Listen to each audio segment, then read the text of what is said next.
आज IPO spotlight में हम बात करेंगे दुनिया की टेक कंपनियों की, क्योंकि दुनिया की टेक कंपनियां अब सिर्फ इनोवेशन की कहानी नहीं कह रही। अब ये कंपनियां सरकारों की रणनीति, अरबपतियों की ताकत, निवेशकों की उम्मीद और आम जनता की हिस्सेदारी के सवाल से भी जुड़ चुकी हैं। एक तरफ एलन मस्क की स्पेसएक्स है, जो अंतरिक्ष की सबसे बड़ी निजी कंपनियों में गिनी जाती है। दूसरी तरफ ओपन एआई है, जिसने आर्टिफिशियल इंटेलिजेंसी को आम लोगों की जिंदगी, नौकरियों और कारोबार के बीच ला खड़ा किया है। और तीसरी तरफ अमेरिकी सरकार है, जो अब सिर्फ रेगुलेटर बनकर नहीं बल्कि कई कंपनियों के शेयर होल्डर बनकर भी सामने आती दिख रही हैं। यानी कि सवाल अब सिर्फ इतना नहीं कि कौन सी कंपनी कितनी बड़ी है, सवाल तो यह है कि आने वाले समय की सबसे ताकतवर कंपनियों पर कंट्रोल किसका होगा। फाउंडर का होगा, प्राइवेट इन्वेस्टर्स का होगा, या फिर स्टॉक मार्केट्स का, या फिर सरकार का। आज की कहानी में स्पेसएक्स का लॉकअप पीरियड है एलन मस्क की हिस्सेदारी, ओपन एआई की संभावित पब्लिक ओनरशिप वाली चर्चा है, और ट्रंप एडमिनिस्ट्रेशन के दौर में अमेरिकी सरकार के कॉरपोरेट इक्विटी स्टेक्स की बड़ी तस्वीर है। चलिए सबसे पहले हम बात करते हैं स्पेसएक्स की। रिपोर्ट्स के मुताबिक Elon Musk space exploration technologies यानी स्पेसएक्स के सबसे बड़े शेयर होल्डर हैं। उनके पास कंपनी में करीब 42% स्टेक बताया गया है। लेकिन कहानी यहां पर सिर्फ ओनरशिप तक सीमित नहीं है। रिपोर्ट में तो यह दावा किया गया है कि मस्क के पास क्लास बी शेयर्स के जरिए करीब 82% वोटिंग पावर है।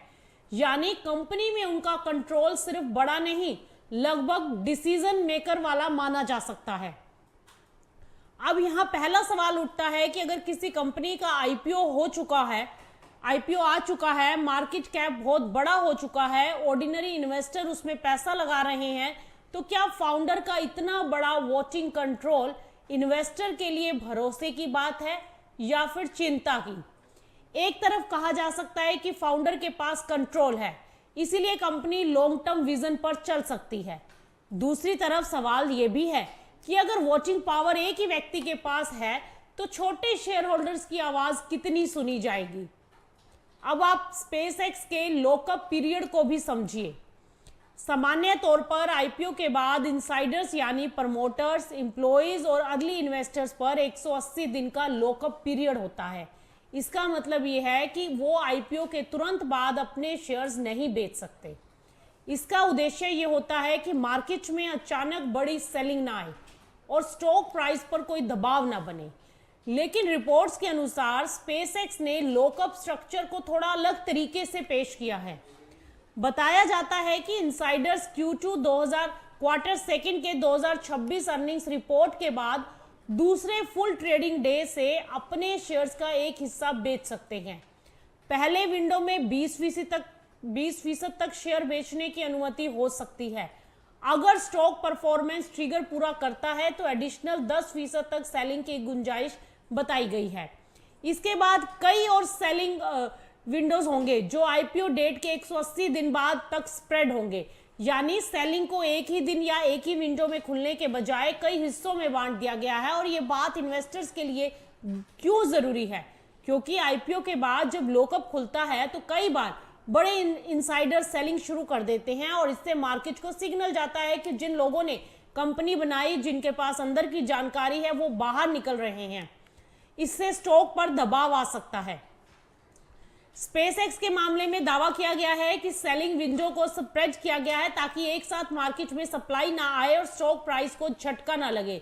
लेकिन असली बात एलन मस्क के लॉकअप में है। रिपोर्ट्स के अनुसार मस्क के शेयर एक पूरे साल के लिए लॉक्ड हैं, यानी वो आईपीओ के 366 दिन बाद ही शेयर बेच सकते हैं। ये इन्वेस्टर कॉन्फिडेंस के लिए पॉजिटिव सिग्नल माना जा सकता है, क्योंकि फाउंडर तुरंत कैश आउट नहीं कर सकता। लेकिन यहां भी एक प्रैक्टिकल बात है, अगर मस्क को लॉकअप खत्म होने के बाद भी शेयर बेचने की अनुमति मिलती है तो क्या वो आसानी से बड़ी सेलिंग कर पाएंगे? शायद नहीं, क्योंकि इतना बड़ा शेयर होल्डर अगर बड़ी मात्रा में शेयर बेचेगा तो मार्केट में पैनिक फैल सकता है, स्टॉक प्राइस गिर सकता है और कंपनी की इमेज पर असर पड़ सकता है। यानी कि लॉकअप सिर्फ लीगल रिस्ट्रिक्शन नहीं होता, ये मार्केट साइकोलॉजी का हिस्सा भी होता है। अब सवाल आता है कि स्पेसएक्स को इतने केयरफुली स्ट्रक्चर्ड लॉकअप की जरूरत क्यों पड़ी? इसका जवाब कंपनी की कैश स्ट्रेटजी में छिपा हो सकता है। रिपोर्ट्स के अनुसार स्पेसएक्स भारी खर्च कर रही है। स्पेस बिजनेस कैपिटल इंटेंसिव होता है। Rocket, satellite launches, infrastructures, research, manufacturing, AI integration, defence contract, इन सब में बहुत बड़ा पैसा लगता है। अगर कंपनी को लगातार पैसा चाहिए तो वो दो रास्तों से पैसा जुटा सकती है। पहला इक्विटी यानी शेयर जारी करके, और दूसरा डेट यानी कि बॉन्ड या लोन के जरिए। ऐसे में स्टॉक प्राइस स्टेबल रहना कंपनी के लिए बेहद जरूरी है।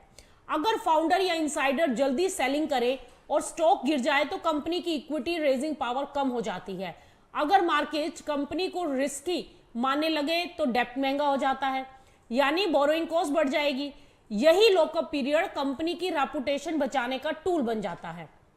रिपोर्ट में दावा किया गया है कि स्पेसएक्स ने पब्लिक होने के बाद इक्विटी और डेट दोनों मेथड्स का इस्तेमाल किया। एक तरफ ऑल स्टॉक डील में एआई कोडिंग कंपनी क्रूजर को खरीदने की बात कही गई और दूसरी तरफ बॉन्ड सेल के जरिए ब्रिज लोन चुकाने की चर्चा है।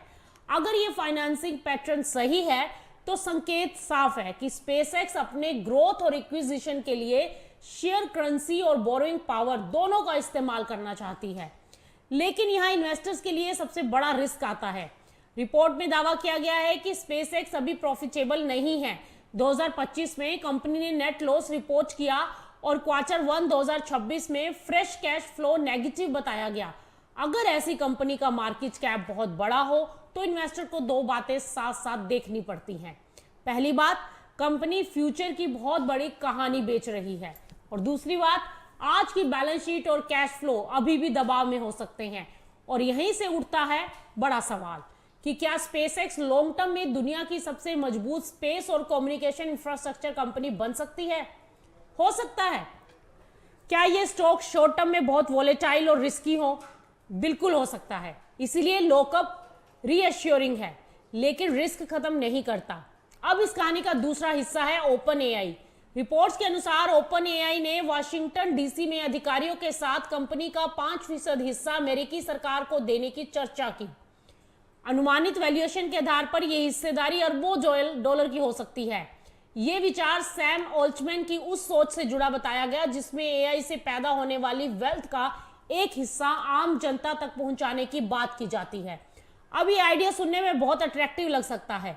आर्टिफिशियल इंटेलिजेंस से अगर पैसा बनेगा, प्रोडक्टिविटी बढ़ेगी, कंपनियों का वैल्यूएशन बढ़ेगा, तो उसका फायदा सिर्फ प्राइवेट इन्वेस्टर्स और फाउंडर्स को क्यों मिले? क्या जनता को भी उसका हिस्सा मिलना चाहिए? क्या एआई इकोनॉमी में आम नागरिक का भी स्टेक होना चाहिए? रिपोर्ट्स के अनुसार ओपन एआई का प्रस्ताव सिर्फ ओपन एआई तक सीमित नहीं हो सकता। चर्चा यह भी बताएगी कि अमेरिका की बड़ी एआई कंपनियां अपनी इक्विटी का 5% एक पब्लिक व्हीकल में डालें। ये व्हीकल अलास्का परमानेंट फंड जैसा हो सकता है, जो स्टेट ऑयल वेल्थ से जुड़े बेनिफिट जनता तक पहुंचाने के मॉडल के रूप में देखा जा सकता है। अगर ऐसा मॉडल बनता है तो ये कॉर्पोरेट कैपिटलिज्म की एक नई दिशा हो सकती है, जहां प्राइवेट कंपनी काम करेगी, इन्वेस्टर पैसा लगाएंगे, फाउंडर कंट्रोल रखेंगे, लेकिन एक हिस्सा पब्लिक ओनरशिप या पब्लिक बेनिफिट्स के लिए रखा जाएगा। लेकिन इस प्रपोजल में जितनी उम्मीद है उतने ही सवाल भी हैं। पहला सवाल तो ये निकल कर आता है कि अगर सरकार को 5% इक्विटी मिलती है तो क्या सरकार सिर्फ साइलेंट शेयर होल्डर रहेगी या पॉलिसी इन्फ्लुएंस भी बढ़ेगा इसमें? और दूसरा सवाल, क्या इससे कंपनी पर पॉलिटिकल प्रेशर बढ़ेगा? और तीसरा, क्या एआई इनोवेशन की स्पीड कम होगी या पब्लिक ट्रस्ट बढ़ेगा? और चौथा सवाल कि क्या ये एक जेन्युइन वेल्थ शेयरिंग मॉडल होगा या फिर आईपीओ से पहले पॉलिटिकल हीट काम करने की स्ट्रेटेजी? क्योंकि ओपन एआई और एंथ्रोपिक जैसी एआई कंपनियों पर पहले से regulation, model safety, copyright, job loss और नेशनल सिक्योरिटी को लेकर सवाल उठ रहे हैं। देखिए, एआई अब सिर्फ चैटबॉट नहीं, एआई अब एजुकेशन में है, एआई कोडिंग में है, एआई डिफेंस में है, एआई डाटा सेंटर में है और एआई रिसर्च में भी है, सर्च में भी है, एआई जॉब के भविष्य में है।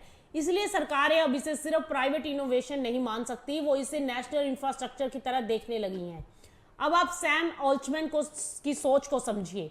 रिपोर्ट के अनुसार ऑल्टमैन ने पब्लिक ओनरशिप को एआई अपसाइड शेयर करने का एक क्लीनर तरीका बताया, यानी अगर एआई से वैल्यू बने तो उसका कुछ हिस्सा सोसाइटी को मिले ओपन एआई फाउंडेशन की तरफ से भी समाज को टेक्नोलॉजी ड्रिवन वैल्यू में ड्यूरेबल स्टेक देने की बात कही गई। बताया जाता है कि यह बात थ्योरेटिकली मजबूत लगती है, लेकिन प्रैक्टिकल सवाल भी खड़े करती है। अगर एआई कंपनीज अपनी इक्विटी का 5% हिस्सा पब्लिक फंड में डालती हैं तो उसका बेनिफिट कैसे मिलेगा? क्या पैसा सीधे नागरिकों को मिलेगा या सरकार को मिलेगा, या वो education, health care, digital access या एआई सेफ्टी पर खर्च होगा? क्या ये फंड ट्रांसपेरेंट होगा? कौन तय करेगा कि कौन सी एआई कंपनी कितनी हिस्सेदारी देगी? और सबसे बड़ा सवाल कि अगर ये वॉलंटरी है तो कितनी कंपनीज मानेंगी? अगर ये मैंडेटरी है तो क्या ये प्राइवेट एंटरप्राइज पर गवर्नमेंट क्लेम माना जाएगा? अब यहाँ सैंडर्स का एंगल भी आता है। रिपोर्ट्स के अनुसार बर्नी सैंडर्स जैसे नेता इससे भी आगे जाकर मेजर एआई कंपनीज में 50% तक पब्लिक ओनरशिप की बात सोवेनियर वेल्थ फंड के जरिए करते दिखे हैं। ये बहुत बड़ा विचार है। एक तरफ प्राइवेट कैपिटलिज्म है जहां कंपनी का फायदा शेयर होल्डर्स को मिलता है, दूसरी तरफ पब्लिक ओनरशिप का विचार है जहां टेक्नोलॉजी से पैदा वेल्थ का हिस्सा समाज को मिलता है। एआई के दौर में ये डिबेट और तेज होगी, क्योंकि अगर एआई प्रोडक्टिविटी बढ़ाता है लेकिन जॉब्स कम करता है तो समाज पूछेगा कि इस प्रोडक्टिविटी का लाभ किसे मिला। अगर एआई कंपनीज $1 ट्रिलियन वैल्यूएशन तक पहुंचती हैं तो लोग पूछेंगे कि क्या ये value public data, public research, public infrastructure और सोसाइटी के कलेक्टिव नॉलेज से नहीं बनी? अगर जवाब हाँ है तो पब्लिक स्टेक की मांग बढ़ सकती है। अब अगर तीसरा हिस्सा आता है अमेरिकी सरकार का कॉर्पोरेट इक्विटी मॉडल। रिपोर्ट में दावा किया गया है कि ट्रंप एडमिनिस्ट्रेशन के दूसरे कार्यकाल में अमेरिकी सरकार ने कई कॉर्पोरेट एक्विजिशन या फंडिंग कन्वर्जन्स के जरिए कंपनीज में इक्विटी स्टेक लिए। करीब $21 अरब की फेडरल फंडिंग को 16 कॉर्पोरेट पोजीशन में कन्वर्ट करने की बात कही गई है, और इसमें इंटेल का उदाहरण दिया गया है जहां चिप्स एक्ट जैसी सहायता को इक्विटी स्टेक में बदलने की बात बताई गई। एमपी मटेरियल्स में स्टेक, रेयर अर्थ मैग्नेट से जुड़ा पेंटागन कॉन्ट्रैक्ट, ग्लोबल फाउंड्रीज और डिफेंस लिंक्ड कंपनीज जैसी होल्डिंग का भी जिक्र किया गया है। अब ये बड़ा परिवर्तन है। अमेरिका जैसे देश को लंबे समय तक फ्री मार्केट कैपिटलिज्म का चैंपियन माना गया। सरकार रेगुलेशन करती थी, कॉन्ट्रैक्ट्स देती थी, सब्सिडीज देती थी, लेकिन कंपनी में स्टेक लेना अलग बात है। अगर गवर्नमेंट फंडिंग इक्विटी स्टेक में बदलती है तो इसका अर्थ है कि सरकार टैक्स पेयर मनी से प्राइवेट कंपनीज में हिस्सेदारी ले रही है। इससे दो तरह की बहस शुरू होती है। एक पक्ष कहता है कि ये टैक्स पेयर्स के लिए अच्छा है, अगर सरकार पैसा दे रही है तो टैक्स पेयर को अपसाइड भी मिलना चाहिए। दूसरा पक्ष ये कहता है कि ये गवर्नमेंट कैपिटलिज्म है, इससे मार्केट डिस्टोरेशन हो सकता है। कौन सी कंपनी सपोर्ट पाएगी और कौन नहीं, ये पॉलिटिकल डिसीजन बन सकता है। इंटेल का केस इस डिबेट को और बड़ा बना देता है। अगर सरकार एक स्ट्रेटेजिक चिप कंपनी में स्टेक लेती है तो नेशनल सिक्योरिटी और सेमीकंडक्टर इंडिपेंडेंस की दृष्टि से यह समझ में आ सकता है, लेकिन अगर सरकार कई सेक्टर्स में इक्विटी शेयर होल्डर बनने लगे तो मार्केट में कंपटीशन और फेयरनेस का सवाल उठेगा। अब स्पेसएक्स, ओपन एआई और यूएस गवर्नमेंट इक्विटी स्टेक्स को एक साथ जोड़कर देखिए। स्पेसएक्स की कहानी कहती है फ्यूचर इंफ्रास्ट्रक्चर कंपनीज को बहुत कैपिटल चाहिए। ओपन एआई की कहानी कहती है कि एआई वेल्थ को पब्लिक शेयर करने की डिबेट बढ़ेगी। यूएस गवर्नमेंट इक्विटी स्टेक्स की कहानी कहती है कि स्ट्रेटेजिक सेक्टर्स में स्टेट पार्टनरशिप या स्टेट पार्टिसिपेशन लौट रही है, यानी दुनिया का नया कैपिटलिज्म पुराना कैपिटलिज्म नहीं रहेगा। पहले कंपनी बनती थी, प्राइवेट इन्वेस्टर्स आते थे, आईपीओ होता था, पब्लिक मार्केट पैसा लगाता था और गवर्नमेंट रेगुलेट करती रहती थी। लेकिन अब तस्वीर बदल चुकी है। कंपनी स्ट्रेटेजिक है तो गवर्नमेंट फंडिंग दे सकती है। कंपनी एआई जैसी डिसरप्टिव टेक्नोलॉजी बना रही है तो पब्लिक ओनरशिप की बात हो सकती है। कंपनी स्पेस इंफ्रास्ट्रक्चर बना रही है तो फाउंडर लॉकअप, डेप्थ, इक्विटी और मार्केट कॉन्फिडेंस सब नेशनल इंटरेस्ट से भी जुड़ जाते हैं। अब इन्वेस्टर्स के लिए इसका मतलब समझिए। सबसे पहले स्पेसएक्स जैसे स्टॉक्स में सिर्फ ब्रांड देखकर निवेश नहीं किया जा सकता। एलन मस्क का नाम बड़ा है, स्पेसएक्स की कहानी बड़ी है, स्पेस इकोनॉमी का फ्यूचर बड़ा है। लेकिन अगर कंपनी अनप्रॉफिटेबल है, कैश बर्न ज्यादा है, वैल्यूएशन बहुत ऊपर है और एक्विजिशन डेप्थ है या स्टॉक से हो रहे हैं तो रिस्क भी उतना ही बड़ा है इस कंपनी में। दूसरा, ओपन एआई जैसे आईपीओ अगर भविष्य में आते हैं तो इन्वेस्टर्स को सिर्फ एआई हाइप देखकर नहीं भागना चाहिए। एआई मार्केट बड़ा हो सकता है लेकिन वैल्यूएशन, रेगुलेशन, ओनरशिप स्ट्रक्चर और गवर्नमेंट स्टेक की शर्तें रिटर्न को प्रभावित कर सकती हैं।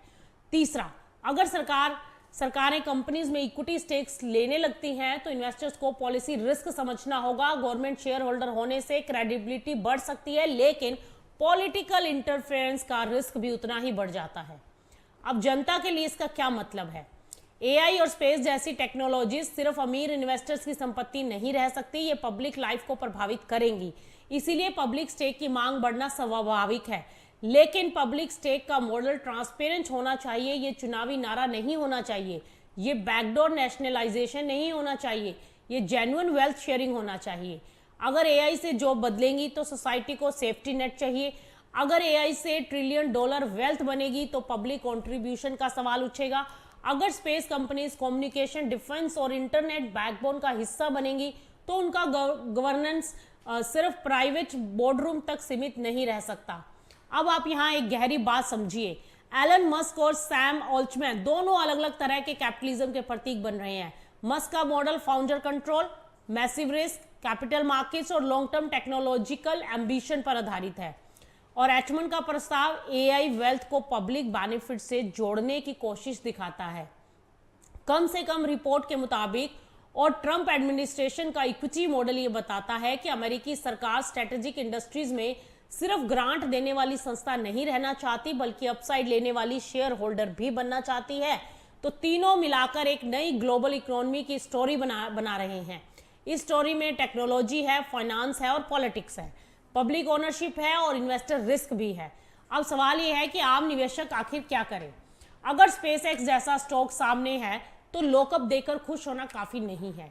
कैश फ्लो देखना होगा, डेप्थ देखने होंगे, प्रॉफिटेबिलिटी भी देखनी होगी, मार्केट कैप देखना होगा और अर्निंग्स रिपोर्ट्स का इंतजार करना होगा। अगर ओपन एआई जैसा आईपीओ भविष्य में आता है तो सिर्फ एआई रिवॉल्यूशन के नाम पर पैसा लगाने से पहले ownership structure, government stake, regulation और रेवेन्यू मॉडल, ये सब समझना होगा। अगर गवर्नमेंट बैक्ड कंपनीज में निवेश करना है तो ये देखना होगा कि गवर्नमेंट सपोर्ट बिजनेस स्ट्रेंथ है या पॉलिटिकल डिपेंडेंसी, क्योंकि स्टॉक मार्केट में सबसे बड़ा भ्रम यही होता है कि बड़ा नाम मतलब सुरक्षित निवेश। इतिहास बताता है कि बड़ा नाम भी महंगा हो सकता है, बड़ा फाउंडर भी गलत टाइमिंग पर स्टॉक को महंगा बना सकता है, बड़ी टेक्नोलॉजी भी इन्वेस्टर्स को नुकसान दे सकती है अगर प्राइस बहुत ऊपर हुआ। तो कंक्लूजन ये है कि स्पेसएक्स की लॉकअप व्यवस्था इन्वेस्टर कॉन्फिडेंस का सिग्नल हो सकती है, लेकिन रिस्क खत्म नहीं करती। मस्क का लंबा लॉकअप ये दिखा सकता है कि फाउंडर तुरंत कैश आउट नहीं करेगा, लेकिन कंपनी की कैश बर्न और वैल्यूएशन पर तो सवाल बने रहेंगे।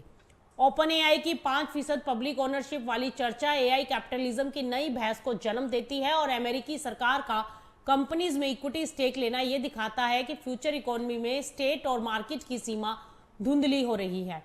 आने वाले समय में सबसे बड़ी लड़ाई सिर्फ टेक्नोलॉजी बनाने की नहीं होगी, सबसे बड़ी लड़ाई होगी कि टेक्नोलॉजी से बनने वाली वेल्थ पर आखिर अधिकार किसका होगा, फाउंडर का होगा, इन्वेस्टर का, या गवर्नमेंट का, या फिर जनता का। स्पेसएक्स, ओपन एआई और अमेरिकी सरकार की इस पूरी कहानी में यही सबसे बड़ा सवाल छिपा है, और निवेशक के लिए आखिरी बात यही है कि हाइप से सावधान रहिए, वैल्यूएशन को अच्छे से समझिए, कैश फ्लो को देखो, ओनरशिप स्ट्रक्चर पढ़िए, और ये मत भूलिए कि भविष्य की सबसे बड़ी कंपनियां भी अगर महंगी कीमत पर खरीदी जाएं तो पोर्टफोलियो के लिए रिस्क बन सकती हैं।